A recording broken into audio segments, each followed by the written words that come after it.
పస్నూరి రవీందర్ అనగానే out of coverage.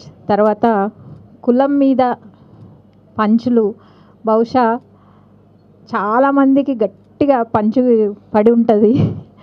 ప్రతిసారి చదివినప్పుడల్లా ఒక మనశ్శాంతి అనిపిస్తుంది అనమాట. ఎవడో ఒకడు మావాడు గట్టిగా పంచు కొట్టిండు అట్లా.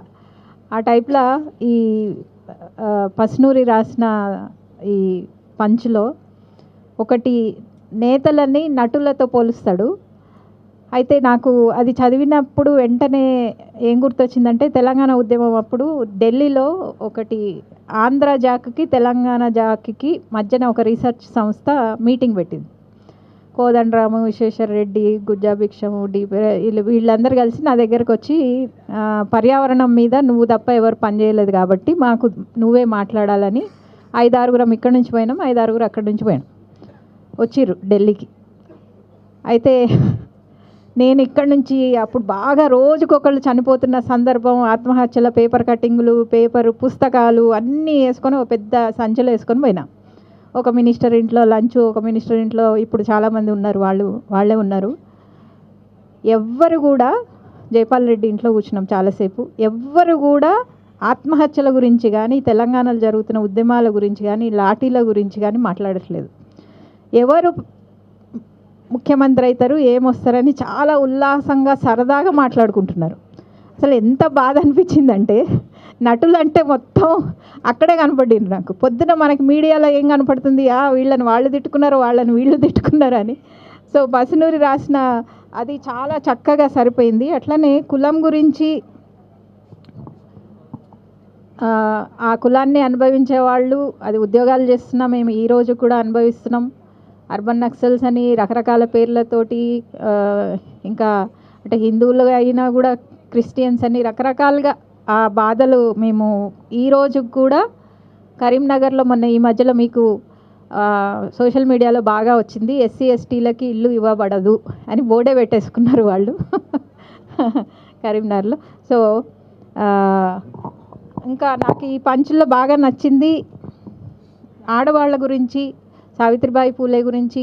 అది క్రీడాకారులకి అవమానం జరిగినా, రేపులు జరిగినా చాలా చక్కగా పంచు రూపంలో రవి రాసినవి చాలా నచ్చింది. అందులో 1-2 నేను చదువుతా. స్త్రీలను పూజించు దేశాన రక్షణ ఏడ ఉన్నది, వివస్త్రలను చేస్తూనే రాజ్యమేలుతున్నది. రాఖీ కట్టించుకున్న సోదరులారా, మన అక్క చెల్లెలను అందరిలో చూసుకుందాం. అంటే మాకెప్పుడు బాధేసే అంశమే ఇది. స్త్రీలను పూజిస్తాం కానీ స్త్రీలకు, ముఖ్యంగా దళిత స్త్రీలకి, ఆదివాసీ స్త్రీలకి జరిగే హింసను గురించి ఎక్కడ మాట్లాడం.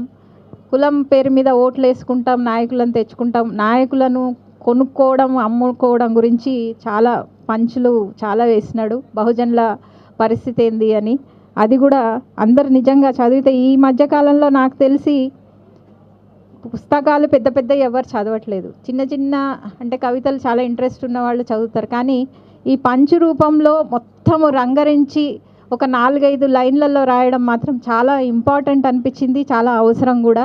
ఈ పుస్తకం మొత్తం చదివితే కులం గురించి, జెండర్ గురించి, స్పృహ, రాజకీయాల పరిణామాల గురించి మంచి పంచులేసి ఒక కొత్త, అంటే చాలా వరకు మనకి నానీలు అవన్నీ ఉన్నాయి కానీ ఇవి చాలా అవసరంగా అనిపించింది.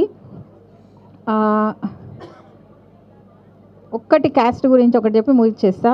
మనిషిపై మూత్రం పోస్తే నోరిప్పి మాట్లాడం, ఆడబిడ్డలను వివస్త్ర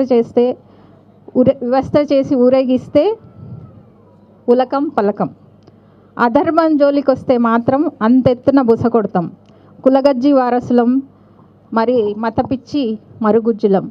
ఇట్లాంటివి చాలా చక్కగా పస్నూరి పంచుల రూపంలో ఇచ్చినాడు. ఈ పుస్తకం మరింత పాపులర్ అయ్యి ఈ పంచులని ఇంకాస్త పవర్ఫుల్గా రాబోయే కాలంలో తెస్తాడని, మరి ఈ కార్యక్రమానికి నన్ను ఆహ్వానించినందుకు పస్నూరిని అభినందిస్తూ జై భీమ్.